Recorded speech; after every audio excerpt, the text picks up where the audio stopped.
Greetings, my name is Dan Shook. I am the chair for the committee this year, and I am excited and glad that you guys are here to hear a little bit about our competition.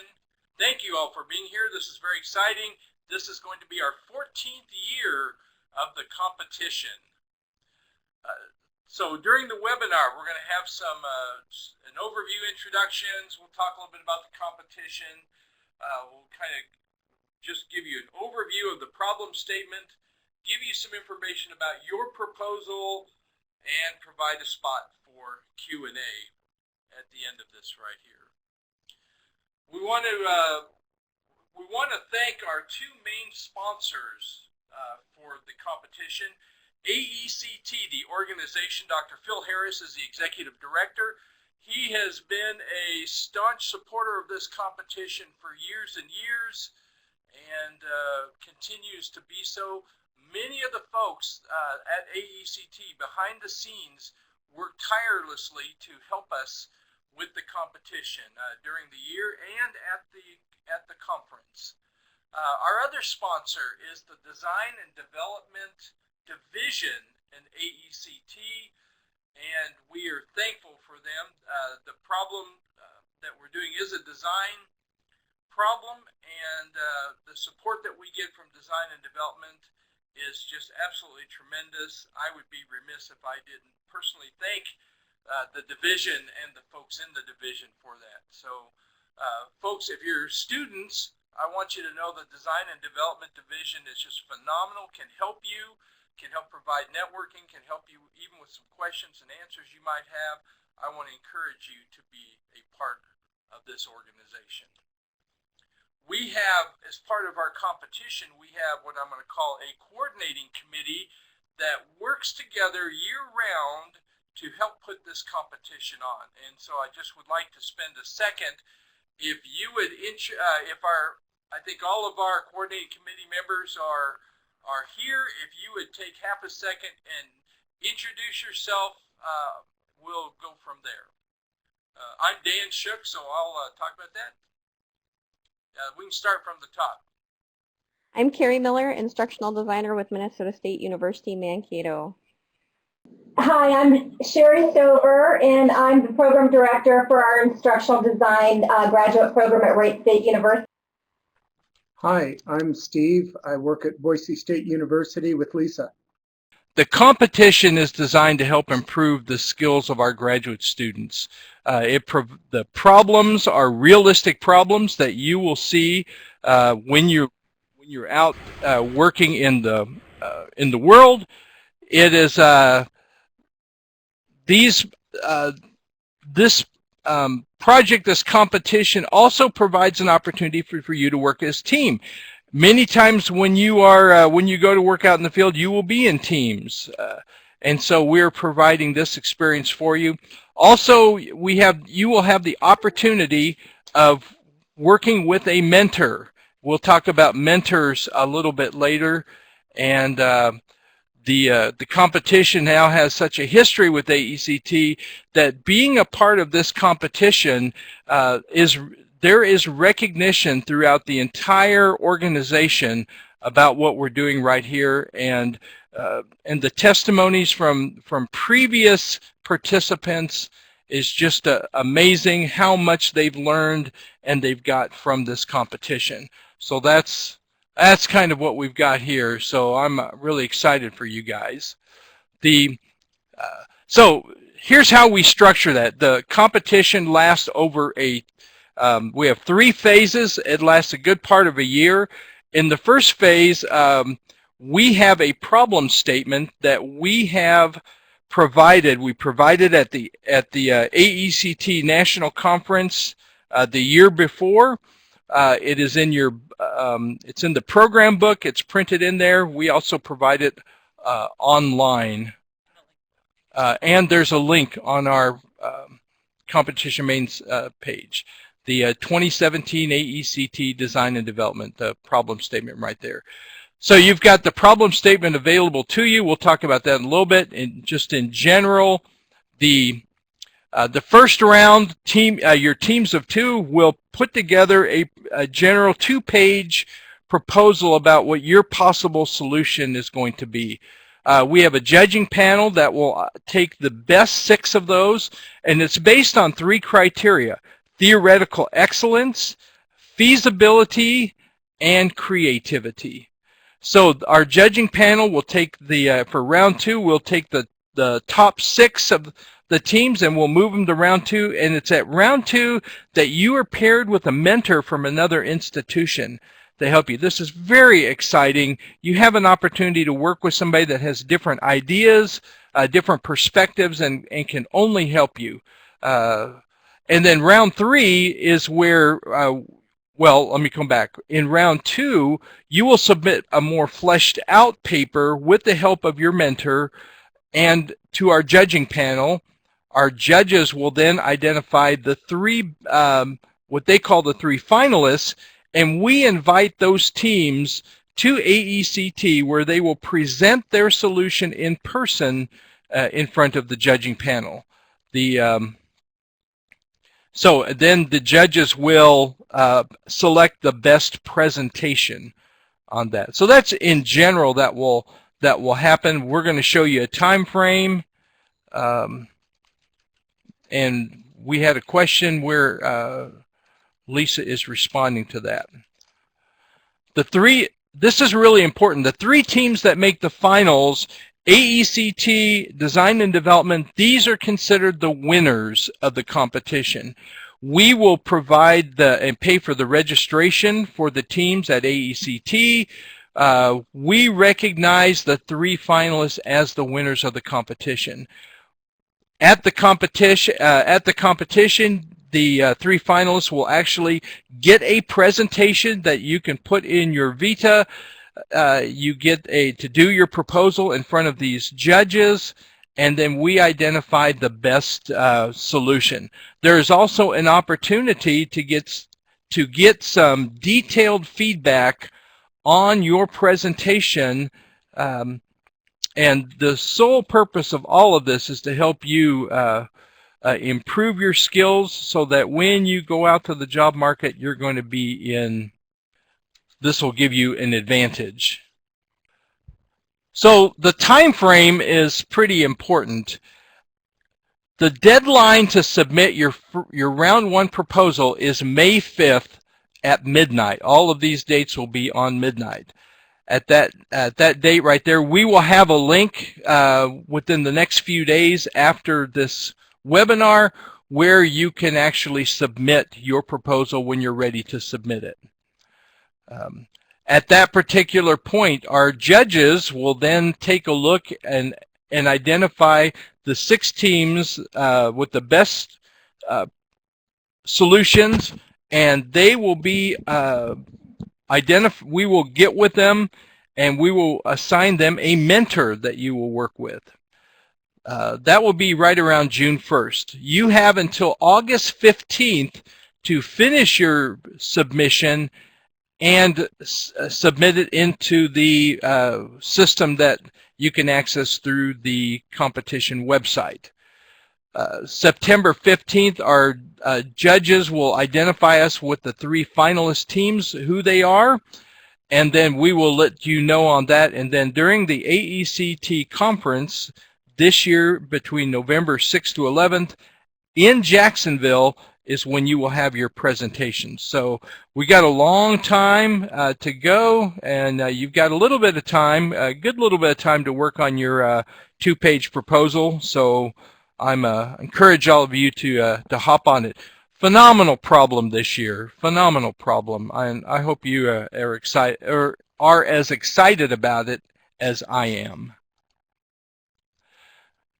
If you go to the AECT website, the first thing I will tell you is it is dynamic and it is changing all the time. So at this moment in time, if you go to the website, there are 2 places that you can find our competition website. Under the gray tab on the left-hand side, you'll see the word events. And when you click on that, there will be a number of items. And the 3rd item is 2017 ID competition. That will take you to our competition website. Or at the bottom of the page, there is a link directly to our competition website. When you go to our competition website, you're going to see this is what the screen looks like. Here you can get a copy of the problem statement. I've circled it in red. You can get some general information right here on the screen. Now, I've also circled some links at the top of the page. They're also found at the bottom where you can get more detailed information about different things. We have the problem statement linked again. For students, I particularly want to alert you to the tabs General and Students. That will give you a much more detailed information about what's required in the different levels right there. All right, teams. This competition is for teams. It's teams for 2, if you we've had instances where in the middle of the competition, one of the team members has had to drop out. We will not let the team continue if one of the members drops out. It is a competition for 2 students. They don't have to be at the same university. We will do everything we can to help you. If you're interested in the competition and you don't have a partner, if you will let us know, we will help you with that. Your team, if you make it to the second round, we will give you a mentor, and we'll talk more about that right there. If you make it to the third and final round where you're doing the presentation, you have some requirements. You have to join AECT and the Design and Development Division. That is an absolute must. You also must be physically present to be able to go to the finals, so you must come to the conference. Both members are going to participate. It's not one person doing a presentation and the other cheering them on. Both people will give the presentation to the judging panel. Let me reiterate that. If you do not have a partner and you would like to participate, let us know. We have had this in the past. We have found partners for people, and it has worked out really, really well. Let me give you your very first proposal. This will be for phase 1. There are some particular requirements for that. Let me just highlight some of those. The first one should be 1,500 words. So I say approximately a 2-page paper. We're not looking for a long discourse.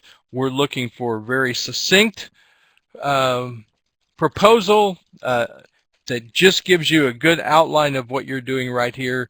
Should not be a lot of work on this very first proposal.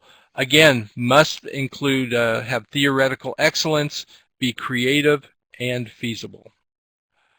The second is, in the proposal, because it is a real world problem, there's a budget that's usually associated with that. We just want you to know that it's important that you pay attention to this budget, because the teams that move on are ones who have done that. So we wanted to specifically make that particular point to you. You should have a theoretical foundation for your solution. It should be clearly stated and supported. You should identify the instructional design or performance improvement models that you're going to use or modify, and how you plan to do any kind of evaluation on that one right there. Let me make a comment to you right here. My professor when I was in graduate school in the University of Oklahoma, Dr. J. Smith, he had a quote that has remained with me for forever to this day, and I quote it all the time: "The world belongs to those who do their homework." And I want you to really think about what that means. Now, in the case of writing your proposal together, I just want you to reflect that you never know when somebody may know more than you. Even if they're out there working in business and industry, you never know when you're going to come across. So what I'm going to recommend is that you make sure you know the research that you're going to cite in your solution.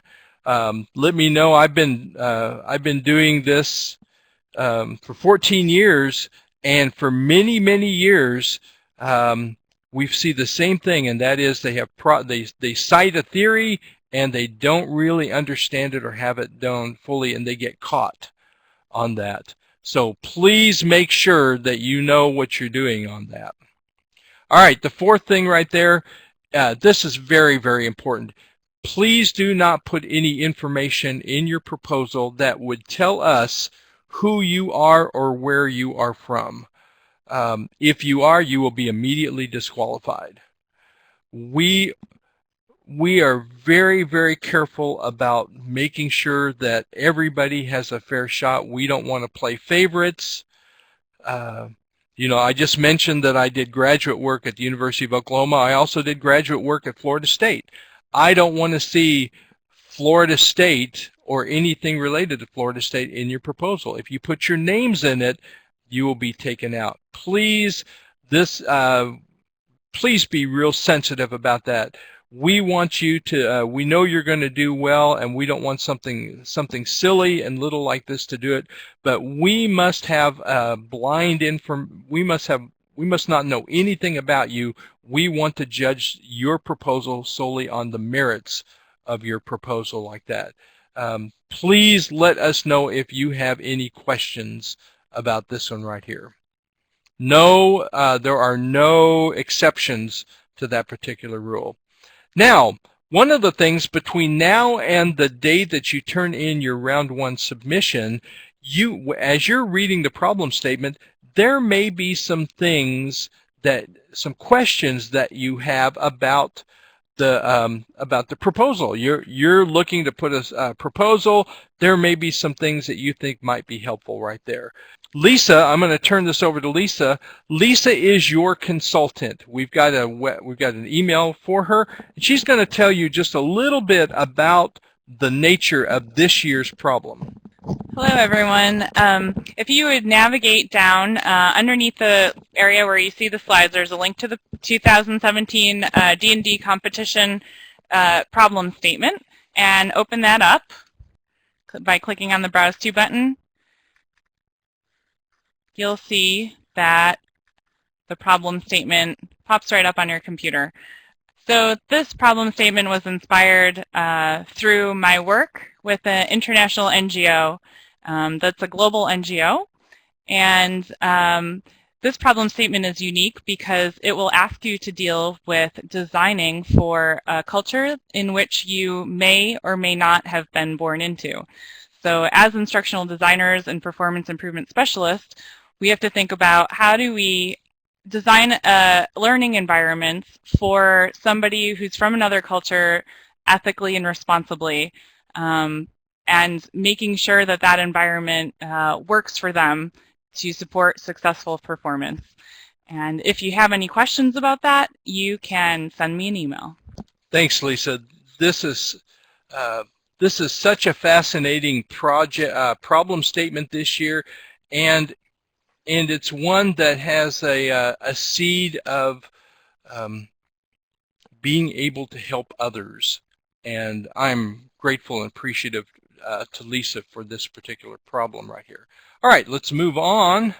I want to talk just a little bit about mentors.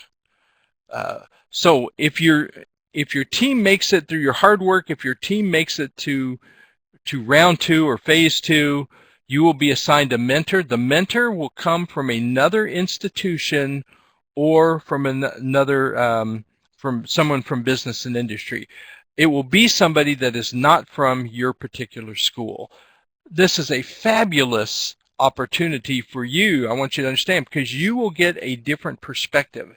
Every graduate school that has instructional design has got their way of doing things. There are some models that they follow, and for you, getting as many different perspectives as possible is going to be it's just worth its weight in gold. And you're very likely going to develop friendships that will carry on for years and years. These mentors are busy. They are professionals, and they are specially picked because they are interested in helping graduate students. And so we are delighted. They are excited to be a part of this, And the mentors will go to the will make sure that they go to AECT and will be there for the finalists. And it's just been a phenomenal process right here. I'm going to say one other thing. As a team, it is your responsibility to initiate and maintain communication with your mentor. You work with them. They are professionals. They are donating their time to help you improve your skills. And I really hope that you take that to heart. They don't have to do this. They want to do it to help you. They want to do that to help improve the skills. I cannot tell you how many mentors have said, you know what, I've learned quite a bit from this process. You're going to help teach your mentors too, and your mentors are modeling what we all should do. They want to continue to improve their skills as well. You might be able to help them do this. But it is your job and your role to get with your mentor and to interact with them. Dr. Donaldson, Anna, our sponsor this year, has been a mentor for many years, and she has a quote that I'm repeating right here because it's worth restating. I'm just going to read it verbatim. It is my experience that those teams that keep in contact with their mentor on a regular basis do the best in the competition. And you all work it out how you want to do it. We've had people that Skype. We've had people that just do email. We've had, and in many cases, you won't meet your mentor until you get to AECT, and that's a very special moment for me. All right, the AECT National Conference is from November 6th through 11th. In general, we hold the competition. I think we've got it for November 8th and 9th, but you know what? That day may change. They don't have the full schedule out yet, but you will know months in advance of when those days are. In general, what happens is on the day that you will do that you will present your solution to the finalists, what will happen is there will be that will be first thing after lunch. In the morning, we will have you have the opportunity to get into the room. You have the ability to go in, check out your equipment, make sure it works. We have a reception right at the lunchtime where you get to meet the judges. You get to meet the different coordinating committee members, other friends. Everybody's welcome to this reception right here. We'll do that right before the competition begins, and that begins right after lunch. The very next day at lunch, the Design and Development and Research and Theory have their awards lunch. All of the finalists will be invited to this. Your lunches are paid for through the competition, and here's where we recognize the finalists and talk about the competition as a whole. So in general, that gives you a little bit of a sense of what to expect at the conference. One other thing that we have at the conference that we're going to add this year is we have a table set up at the conference. We're going to also provide you with an opportunity to be at the table so that you can actually show your presentation not in a stressful panic situation, but anybody who may come by the table can greet with you and they may have additional questions. We'll provide this opportunity for you as well. All right, well, your time is valuable. We want to respect that. We don't want to be on here any longer than we have to. Thank you all for your participation. If you do have a question that you might think about later, please email me or you can still send some email links right here. Okay, Lisa's got something she's going to add. So I'm not really sure, hello again, I'm not really sure where Randall got a link from or which link you're navigating from, Randall, but the link that we posted in this webinar chat underneath the web links area of underneath the slides, it does go to the 2017 D&D competition problem statement, and that is the problem statement that you will want to use. So it starts off with happy, which is the Honest Ally Food International, which is an international NGO, has determined a need for additional workplace training. So as you get started on finding a partner for this small group two-person project, you'll want to make sure that you're looking at the problem statement that references HAFI and is also in the context of an international NGO. And again, if you have any questions at all, please email Dan Shook. Dan can be reached via email. I'll have him type it in the chat box. Dan.shook@gmail.com. So if you have any additional questions, you can email Dan. If you have questions about the problem statement, then you can email me. And my email is available in the webinar slide deck here, lisagiacomo@boisestate.edu. Thank you all for coming, and we will wrap this up. Have a great weekend.